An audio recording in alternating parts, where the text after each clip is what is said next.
இந்த மாதிரி எத்தனை முக்கோணங்கள் உள்ளன அப்படின்னு இந்த மாதிரி பிக்சர் கொடுத்து கேட்டாங்க அப்படின்னா என்ன பண்ணணும்னு பார்த்தீங்கன்னா, இதுக்கு ஒரு ஈஸியான மெத்தட் இருக்குது. ஸோ நம்ம ஒவ்வொன்றா கவுண்ட் பண்ணணும்னு இல்லை, ஒரு ஃபார்முலா மட்டும் தெரிஞ்சால் போதும். ஸோ அதுக்கு முன்னாடி இதை என்ன பண்ணணும்னா, இப்படி கொடுத்துட்டாங்கன்னா இதுக்கு நம்பர் கொடுத்துக்கோங்க 1 2 3 4. அப்போ இதில் 4 பேஸ் வந்து 4 முக்கோணம் இருக்குது.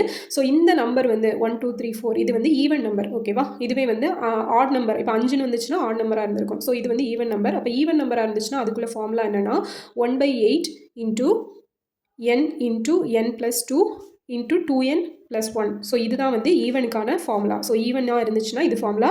சப்போஸ் ஆட் நம்பராக இருந்துச்சு அப்படின்னா அதுக்கான ஃபார்முலா என்னென்னு பார்த்தீங்க அப்படின்னா அது 1/8 சேம் இதே மாதிரி தான் n into n plus 2 2n plus 1 இதுலேருந்து -1 வந்து பண்ணிக்கணும், ஓகேவா? அதுதான் வந்து ஆட்குள்ளது. ஸோ இது ஆடு, இது ஈவன், ஓகேவா? இப்போ இதில் n அப்படிங்கிறது இங்கே எத்தனை நம்பர் இருக்குதோ அதுதான். அப்போ n = 4, ஓகேவா? அப்போ அதை அப்படியே சப்ஸ்டியூட் பண்ணிங்க அப்படின்னா ஆன்சர் வந்துடும்.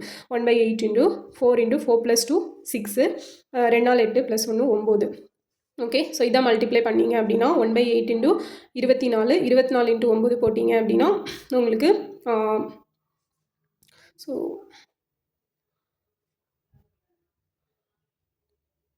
216 அப்படிங்கிறது வரும், ஓகேவா?